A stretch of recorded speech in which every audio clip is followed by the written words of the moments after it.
네, 오늘 저는 같이 읽으신 본문 말씀을 통해 흔들리지 않는 믿음의 기도라는 제목으로 하나님 말씀 증거하도록 하겠습니다. 오늘 여러분들이 읽으신 이 시편 108편은 이 배경이 바로 이제 다윗이 이제 하나님의 명령을 받고 이제 그동안 이제 이스라엘을 이제 괴롭히고 또 그들에게 악한 이제 타락한 문명을 전했던 블레셋과 아람을 평정하기 위해서 다윗이 이제 북벌을 이제 나섰던 그런 이제 배경입니다. 그래서 한창 북쪽에서 이제 열심히 전투를 하고 그리고 이제 승리를 했는데 뜻하지 않게 비보가 들려오게 됩니다. 어떤 비보가 들려오냐면 이제 다윗이 모든 군대를 북쪽에다가 집중을 해놨잖아요. 근데 바로 이 남쪽에 에돔하고 모압이 이제 배신을 해서 그 에돔하고 모압이 지금 이제 이스라엘의 남서쪽을 치고 있다라는 그러한 급보를 이제 듣게 됩니다. 만약에 이제 에돔과 모압이 이제 여리고 쪽에 성읍을 무너뜨리고 진격을 한다면 이제 이스라엘의 수도인 예루살렘까지 그 위기가 이제 다가오게 되는 그런 절체절명의 이제 순간이었다는 것이죠. 이러한 순간 속에서 이제 다윗은 시편 108편의 기도를 하나님께 올리는 장면을 우리가 바라보고 있습니다. 그렇다면 다윗은 그러한 위기의 순간 속에서, 그렇죠? 그러한 어려움의 순간 속에서 어떻게 흔들리지 않고 하나님께 기도를 드렸는지 그 모습을 우리가 본문 말씀을 보면서 함께 영적인 교훈을 얻어보도록 하겠습니다. 오늘 다윗은 방금 전에도 말씀드렸다시피 나라의 존재와 멸망의 사이를 두고 있는 시점에 있습니다. 그때 이제 다윗은 이제 기도를 통하여서 하나님께 간절히 기도하는 장면이 오늘 시편 108편의 내용입니다. 근데 여러분, 이 시편 108편의 초반부 모습 1절에서 5절의 말씀을 보면 우리가 다윗이 어떻게 기도를 시작했는지를 볼 수 있는데 다윗이 이렇게 기도합니다. 하나님, 제가 하나님께 마음을 정하며 하나님을 찬송하겠습니다. 하나님을 예배하겠습니다. 하나님께 온전히 영광을 돌리겠습니다. 주님, 나의 예배를 기도를 받아주시옵소서. 그렇게 기도를 합니다. 여러분, 기도가 굉장히 평온합니다. 그렇죠? 흔들리지가 않습니다. 그런데 여러분, 제가 아까도 말씀드렸다시피 지금 다윗이 겪고 있는 상황은 자신의 힘과 능력으로 이 상황을 타개할 수 없을 만큼 나라의 위기가 걸린 그러한 이제 절체절명의 위기의 순간이라고 제가 말씀을 드렸습니다. 근데 여러분, 보통 사람이 어떤 어려움이나 위기에 빠지게 되면 마음이 급해지잖아요. 그렇죠? 마음이 급해지고 빨리 이걸 어떻게든 해결해야 되는데 그러한 마음을 갖고 급한 마음이 들고 불안한 마음이 들고 염려가 들고 하나님께 기도하겠다는 그런 마음이 쉽게 들지가 않습니다. 그런데 오늘 다윗은 그러한 엄청난 어려움 속에서도 하나님께 온전히 기도를 하는데 그 기도가 하나님을 찬송하고 하나님께 영광을 돌리는 그러한 이제 기도를 하나님께 드렸다는 것입니다. 어떻게 한 인간으로서 그러한 눈앞에 보이는 어려움과 벽 속에서 인생의 벽 가운데서 하나님을 향해서 그렇게 평온한 기도를 드릴 수 있는 다윗이 될 수 있었을까? 오늘 여러분, 이 시편 108편의 이전 말씀인 시편 107편, 이 시편의 성경을 엮었을 때에 이 시편의 편집자는 시편 107편과 108편을 연결한 이유가 있습니다. 이 시편 107편은 작가는 이제 미상이지만 그가 하나님 앞에서 간증을 하는 기도를 이제 드리고 있는데 우리가 어떻게 이 다윗이 그러한 위기 속에서도 하나님께 평온한 기도를 드릴 수 있었는지에 대해서 시편 107편은 우리에게 해답을 주고 있습니다. 우리가 먼저 108편을 보기 전에 이 107편의 이야기를 보면 바로 시인의 간증이 이제 시작이 됩니다. 이 시인은 시편 107편 간증에서 어떻게 고백을 하고 있냐면 1절에서 3절 말씀에서 이렇게 고백을 하고 있습니다. 하나님은 과연 나의 구원자이시다. 이렇게 고백을 하고 있습니다. 하나님은 나의 진정한 구원자이시다. 그런데 그 진정한 구원자이신 하나님에 대한 근거를 먼저 말씀에서 이제 적용을 합니다. 어떤 말씀이냐면 바로 이제 이스라엘 백성들이 출애굽을 해서 광야에서 살 동안에 하나님께서 그들을 먹이시고 입히시고 돌봐주시고 마침내 약속의 땅까지 이끌어 주셨던 실제적인 이스라엘의 역사, 그 역사가 성경에 기록되어 있잖아요. 그 성경에 기록되어 있는 역사를 통하여서 하나님은 참으로 구원자이시다라고 그렇게 이제 고백을 하고 있습니다. 그리고 나서 10절에서 20절에 이렇게 이스라엘을 구원하셨던 하나님, 말씀 가운데 나오셨던 구원의 하나님께서도 나의 기도를 들어주셨다라고 10절에서 20절에 고백을 하고 있습니다. 즉 성경에서 구원자라고 언급하고 있는 하나님의 구원의 역사를 먼저 고백하였고, 나아가 나의 개인의 삶 속에서 역사하신 그 구원의 하나님을 간증하는 내용이 바로 시편 107편이라는 것이죠. 이와 같이 시편 107편의 시인의 기자는 10절에서 20절 말씀을 통해 하나님께서 나를 어떻게 구원하셨는지에 대한 내용을 7가지로 이제 고백을 하고 있습니다. 먼저 4절에서 5절에 하나님께서 나를 어떻게 구원하셨느냐, 바로 하나님께서 생알고 가난해서 나를 구원하셨다라고 이제 고백을 하고 있습니다. 그리고 6절에서 13절에는 내가 환난과 고통을 당할 때 내가 부르짖었더니 하나님께서 나를 환난과 고통에서 건지셨다라고 고백하고 있습니다.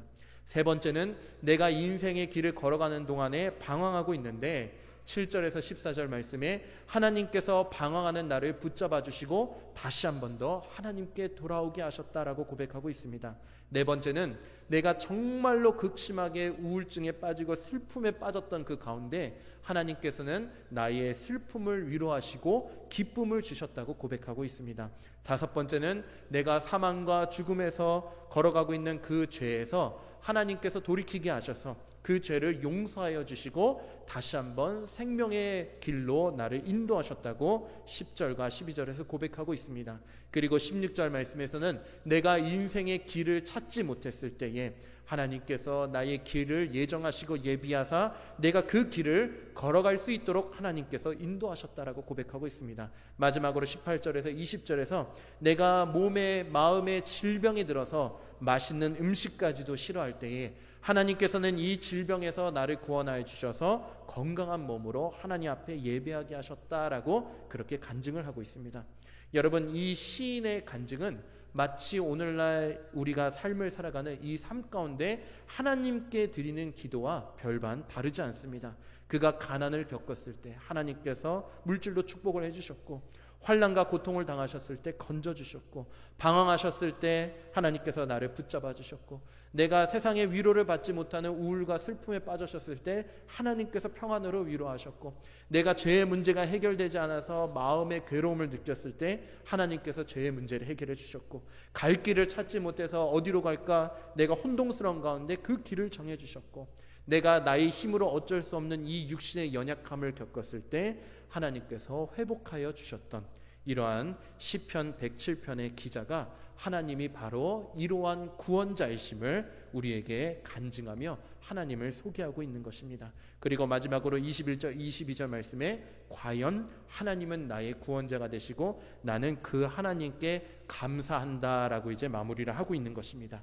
여러분, 이처럼 이 기도에 대한 믿음, 그렇죠? 흔들리지 않는 이 믿음의 확신은 어디서부터 오냐면 바로 하나님을 체험한 나의 삶의 간증에서 이제 비롯된다라는 것입니다. 여러분들이 방금 들으셨던 이 시편 107편의 이제 기자의 실제적인 구원의 경험, 그 구원은 말씀으로 시작이 됐지만 결국에는 내 삶 가운데서 진정한 구원을 경험함으로써 하나님은 과연 구원자이시다, 말씀에 나온 하나님은 진짜 실제하신 하나님이심을 고백하고 있는 것입니다. 그리고 나서 시편 108편 다윗의 시가 이어집니다. 무슨 의미죠? 바로 다윗 또한 이 시편 107편의 기자와 같이 그러한 경험을 한 사람이라고 고백되어지고 있는 것입니다.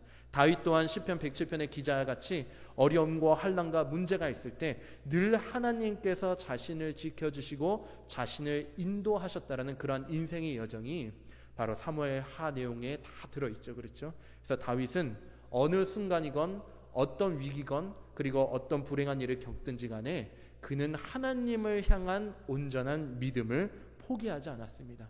늘 인생을 주님께 기도로 맡기고 하나님을 온전히 의지했을 때 그가 하나님께 순종함으로 기도함으로 응답받는 그러한 간증의 역사가 그의 삶 가운데 온전히 있었다라는 것입니다.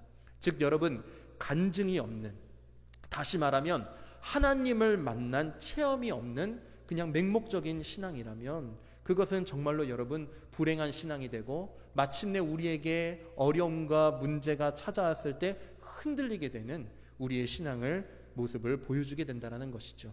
그러므로 여러분, 우리가 하나님을 진정한 구원자라고 고백할 수 있는 것은 말씀을 또한 그 말씀의 들음과 함께 또한 그 말씀을 믿고 하나님께 응답을 받는 실제적인 하나님의 역사, 그 역사를 통해 하나님을 만남으로 우리의 믿음의 확신이 이루어지게 된다는 것입니다. 사랑하는 성도 여러분, 우리가 살아가는 이 여정 속에서 날마다 이 살아계신 하나님을 체험하는 그러한 믿음의 간증이 여러분들의 삶 가운데 넘치시기를 주님의 이름으로 간절히 축복합니다. 그러므로 여러분, 우리가 이러한 간증을 하나님께 얻고 하나님의 만남을 우리가 이어가기 위해서는 반드시 하나님과의 관계가 필요합니다. 그렇다면 이 관계는 어떻게 쌓이게 되는가? 그것은 바로 하나님과의 대화를 통해서 우리가 그 관계가 쌓여지게 된다는 것입니다. 그러므로 기도는 하나님의 관계를 쌓는 통로라는 것이죠. 여러분, 우리가 아무리 친한 사람이라도, 아무리 가까운 사람이라도, 심지어 친척이라도 우리가 수십 년간 만나지 않으면 그 사람과 어떻게 되죠? 멀어지게 돼 있습니다. 그렇죠? 여러분, 하나님 또한 인격적인 존재이십니다. 그렇기 때문에 우리는 하나님을 정말로 사랑하고 하나님이 나의 구원자가 되시고 나의 창조자가 되신다는 그런 믿음을 가지고 있다면 그 인격적인 하나님과의 관계를 지속해서 이어져 갈 때에 그 관계가 쌓여가고 나아가 하나님과의 그 기도의 응답의 관계로 발전할 수 있다는 것이죠. 다윗 또한 시편 107편 기자와 같이 인생을 살면서 정말 많은 경험을 했습니다. 그 경험을 통하여서 그가 끝까지 하나님을 붙들고 기도로 하나님과 동행했을 때에 마침내 이 시편 108편이라는 흔들리지 않는 기도가 그에게 나오게 되었다는 것입니다. 여러분, 이 기도가 하루아침에 나오는 것이 아닙니다. 그렇죠? 그동안 다윗이 만났고 함께 동행했던 실제적인 하나님과 온전히 걸어갔을 때 그의 입술 가운데서 이러한 시편 108편의 기도가 나오게 될 수 있었다라는 것입니다. 우리가 시편 107편 후반부 23절에서 30절 말씀을 보면 이 시편 107편 기자는 우리의 인생을 마치 바다 한가운데에 놓여있는 배라고 표현하고 있습니다. 즉 우리의 인생이 바로 망망대해에 놓여있는 한 배라고 이제 표현을 하고 있는 것이죠.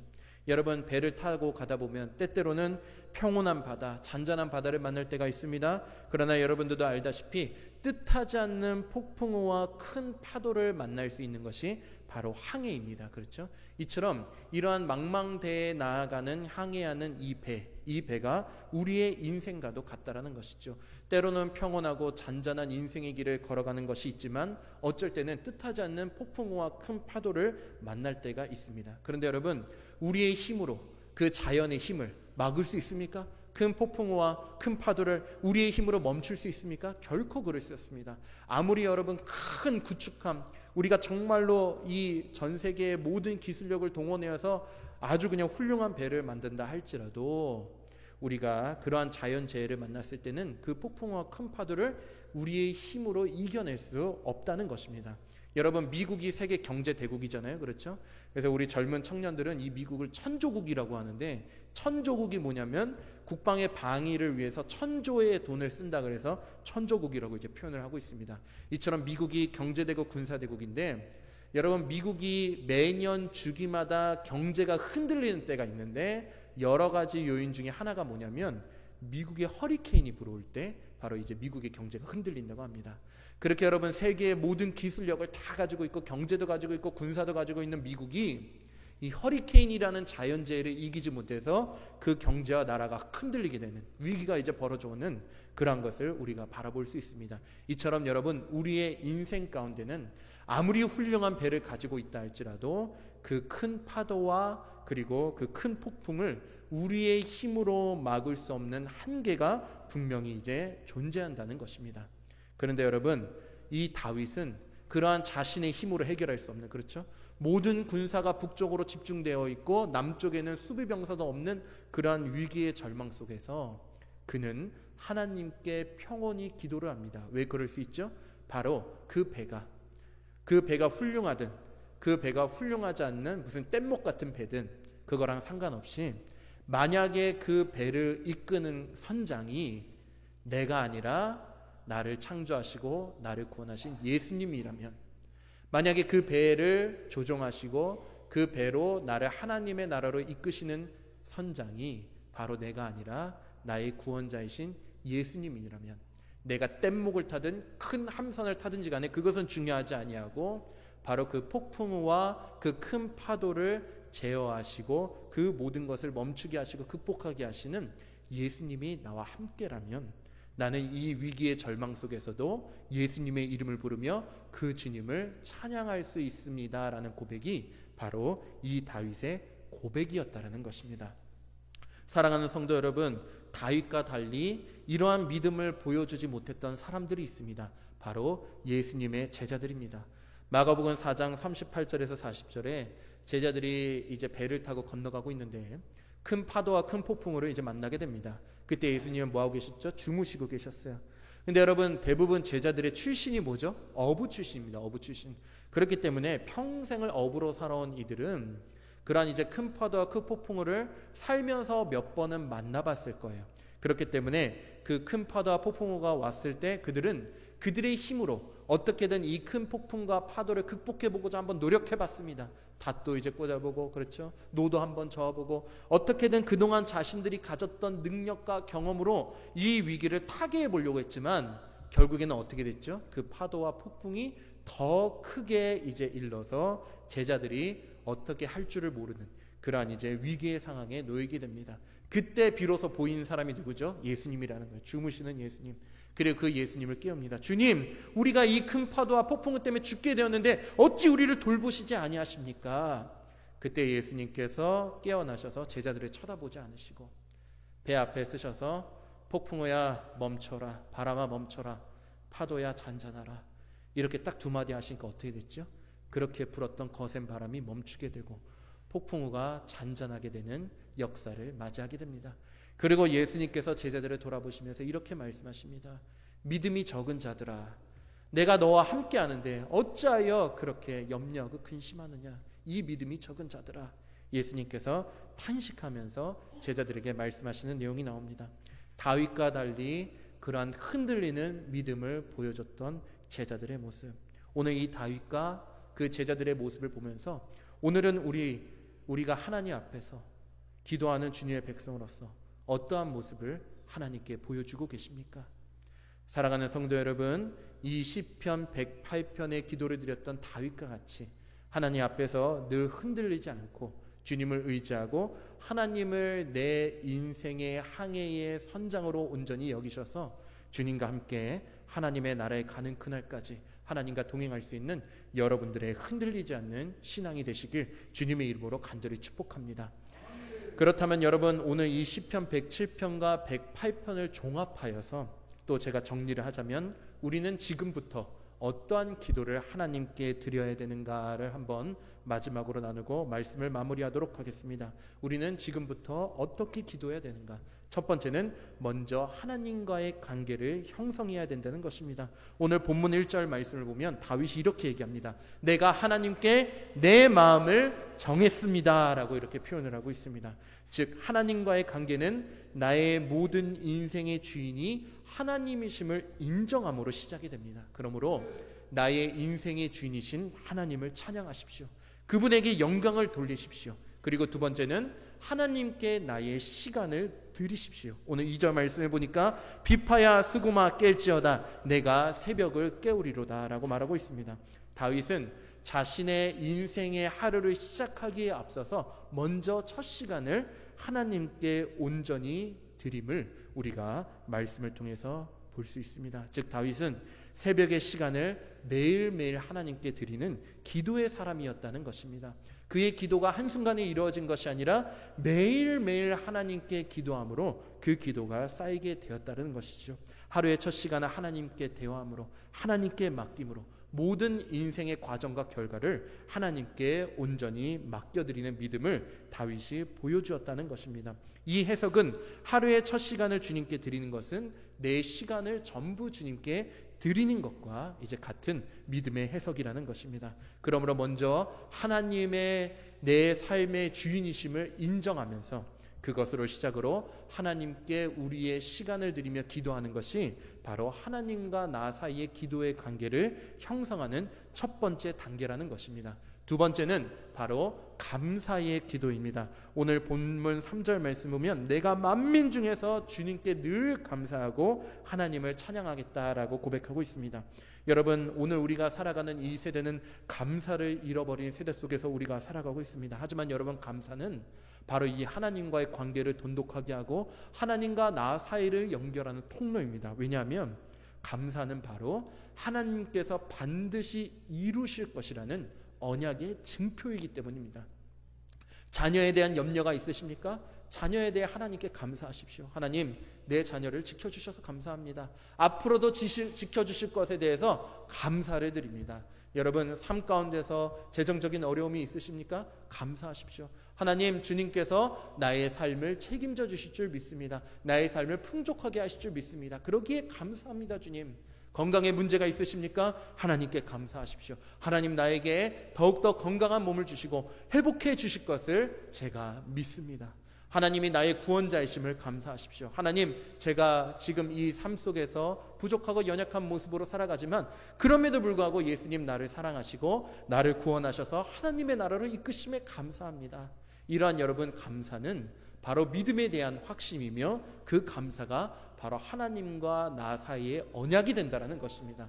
다윗은 어떠한 상황 속에서도 그러한 감사를 잃어버리지 않고 하나님께 감사를 드린 하나님의 진정한 예배자로서 우리에게 이 시편 108편을 소개해주고 있다는 것입니다. 세 번째로는 인생의 구원자가 주님이심을 인정하십시오. 나의 힘과 능력이 먼저가 아니라 하나님의 능력이 먼저임을 인정하는 것입니다. 그러므로 여러분, 하나님의 능력으로 사는 사람이 진정한 승리를 경험하게 될 것입니다. 내가 하나님을 뒷전으로 밀어놓고 나의 힘과 능력으로 어떻게든 해보겠다는 그러한 모든 발버둥은 여러분, 결국에는 이 제자들이 그 폭풍우를 자신들의 경험과 힘으로 막아보겠다는 것과 같습니다. 우리의 인생 가운데서 정말로 우리의 힘으로 막을 수 없는 엄청난 파도와 벽이 내 앞에 놓였을 때 우리가 하나님 앞에 온전히 엎드려 주님의 능력이 이 모든 것을 해결할 수 있다는 믿음의 고백이 나타날 때에 하나님께서 그 기도를 사용하시고 반드시 역사하실 줄 믿습니다. 마지막으로 여러분, 믿음의 결과를 확신하고 확인하십시오. 7절 13절 말씀에 다윗은 여러분 에돔과 모압을 향하여서 이렇게 표현을 합니다. 9절 말씀을 보면 모압은 내 목욕통이라, 에돔에는 내 신발을 벗어던질 것이며 블레셋 위에는 내가 외치리라 하셨도다, 이렇게 표현하고 있습니다. 그가 여러분 승리를 이루기 이전입니다. 아직까지도 위기의 상황 속입니다. 그런데 그를 위기에 빠뜨렸던 에돔과 모압과 블레셋을 향해 너희들은 결코 나를 이길 수 없을 것이다. 왜? 바로 하나님이 반드시 너희들을 심판하실 것이라는 그의 믿음의 확인과 확신이 있었습니다. 그렇기 때문에 여러분, 우리가 기도의 마무리를 할 때 가장 중요한 것은 믿음입니다. 확신입니다. 살아계신 하나님께서 나를 버려두지 않으시고 반드시 승리를 경험하게 할 것이라는 그 확신, 그 확신을 갖고 살아가는 자에게는 하나님의 영혼과 희망과 소망이 함께 하신다는 사실입니다. 결국 여러분, 다윗은 그의 기도대로 전쟁에서 승리를 경험하였습니다. 그 승리에 대한 과정은 자세하게 나와 있지 않지만 그러한 위기 속에서 그는 하나님의 역사를 체험했고 마침내 여러분 통일 이스라엘을 만드는 계기가 되었습니다. 당시 이제 다윗이 염려했던 블레셋, 모압, 에돔, 암몬 이 모든 나라들을 다 통일하고 마침내 다윗의 때 통일 왕국을 이루는 하나님의 역사를 우리가 바라볼 수 있습니다. 비록 과정 가운데는 위기와 어려움이 있었지만 그 위기와 어려움도 사용하셔서 마침내 모압과 에돔이 무너지고 다윗을 통하여서 이스라엘 왕국이 하나로 통일되었을 뿐만 아니라 그 영광이 그의 자녀인 솔로몬에게까지 이제 이어지는 그러한 실제적인 역사를 우리가 말씀을 통해서 함께 바라보게 됩니다. 사랑하는 성도 여러분, 현재 우리 교회는 정교행 40일 릴레이 기도회와 다니엘 기도회를 참여하고 있습니다. 이 기도를 통하여서 하나님께서 우리에게 바라시는 것은 뭘까요? 내가 이제까지 살아가면서 하나님 앞에 기도와 말씀대로 올바로 서지 못했던 지난날의 나의 모습이 있다면 지금이 기회입니다. 여러분, 우리가 기도로 온전히 나아가 다시 한 번 더 멀어졌던 하나님과의 관계를 회복할 수 있는 그런 뜻깊은 시간이 되기를 바랍니다. 지금도 내가 여전히 하나님을 붙들며 기도하는 믿음의 백성이라면 이 기도를 통하여서 더욱더 하나님께서 응답하시는 간증이 여러분들의 삶 가운데 온전히 체험되어지시기를 주님의 이름으로 간절히 축복합니다. 이처럼 다윗과 같이 흔들리지 않는 기도와 간증이 여러분들의 삶 가운데 기도와 간증이 되셔서 우리가 하나님의 나라에 가는 그날까지 흔들리지 않는 모습으로 승리하며 살아갈 수 있는 귀한 여러분들의 삶과 가정과 여러분들의 삶의 터전이 되시길 주님의 이름으로 간절히 축복합니다.